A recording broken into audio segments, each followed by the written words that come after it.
Welcome back. We have just a few more minutes to talk about hair loss and hair transplants with Dr. Robert Jones from the Toronto Hair Transplant Centre. And because we do, I want to get straight to the calls if we can.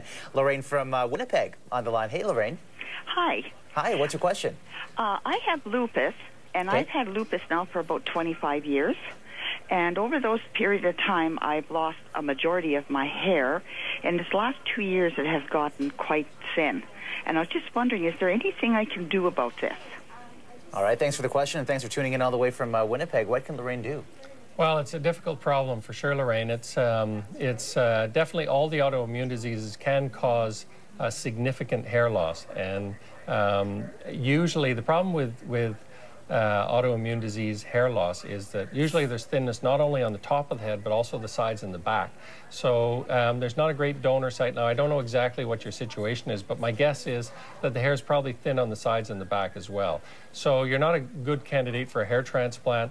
And minoxidil may increase by sort of 10 or 15% your density. So about the only thing I would suggest that you could do is start using minoxidil. See your doctor, see if you can get I know there's a Dr. Sheps in Winnipeg who specializes in hair loss. He's a friend. You can tell him I sent you, and go see Dr. Sheps, and he'll probably give you some minoxidil, 5%.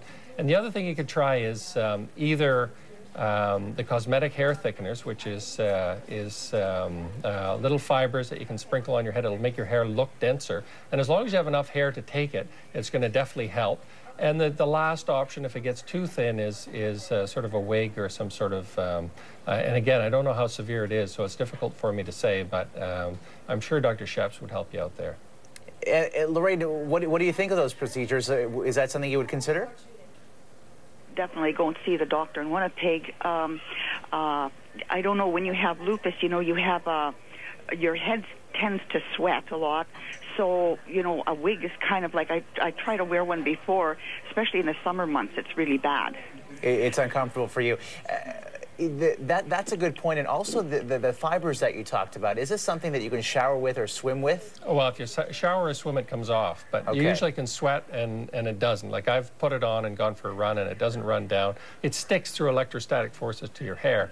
I have, again, on my site at drrobertjones.com, I've got examples of people that have used it and shows the dramatic difference that you can get with these fibers. So I'd strongly suggest anyone with thinning hair that doesn't mind the idea of using some sort of makeup is trying these. It's especially good in females because they usually have some hair there to sort of hold the fiber in place.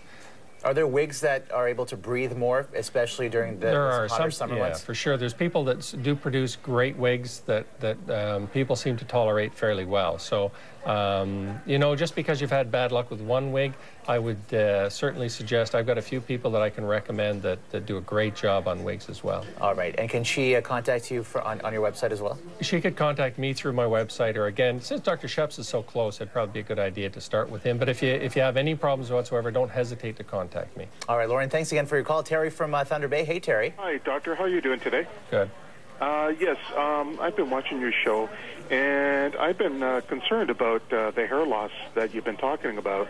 And I'm on some medications, and I've been watching my hair slowly every day, just going through, you know, brushing it and just seeming wads and wads of it just going out, you know. And I'm just kind of wondering, do you have any advice for me as to, like, I'm taking, I don't need to know if I should mention some of the medications I've been on, but I'm kind of concerned about some of the medications as far as sleeping pills, and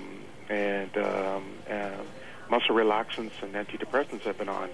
Terry, are you taking any medication that is specific to the condition that you're experiencing, the hair loss? Yeah, I'm taking like 5 medications right now, and that's what concerns me when I'm watching the program.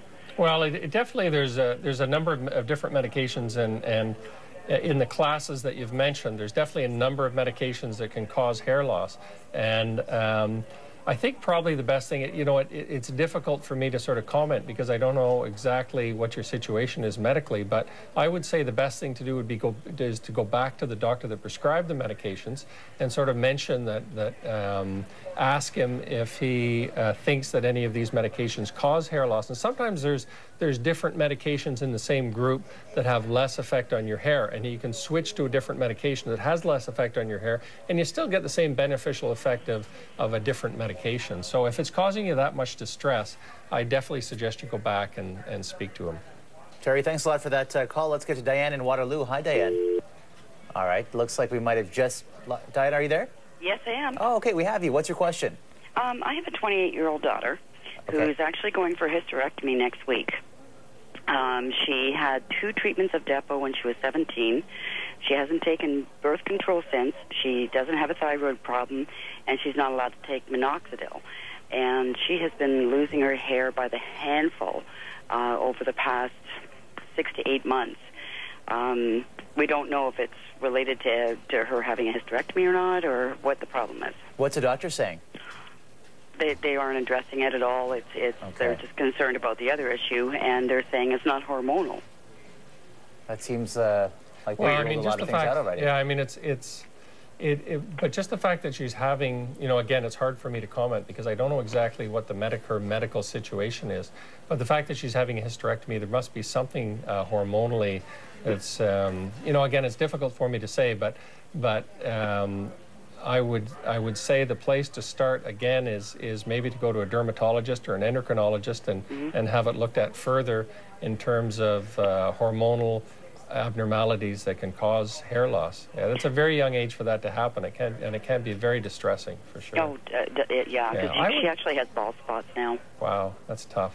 Yeah, well, now, baldness does run on my husband's side of the family. Like, my son was 16 when he started going bald, and he's now 22 and has lost 75% of his hair. Well, it sounds like she's got the gene for sure. So one of the reasons that females bald when they have the gene is because of high androgen levels in their system. And it could be that sort of contributed by the hormonal abnormalities. Again, it's hard for me to comment because I don't really know her full medical history, but you know, that's certainly a possibility.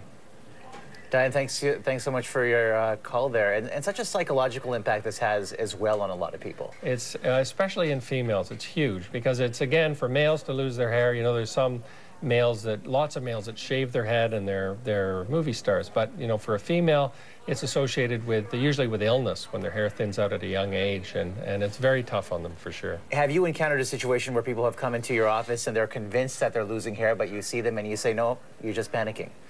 All the time. You know, it's quite often I'll see somebody at age 20 or 22 years of age and they're convinced that they have a future of being bald. And that's actually one very nice use of the genetics test, because I can test them and bring them back in and say, your genes, you do not have a genetic predisposition for male pattern baldness. So it's a relief to them.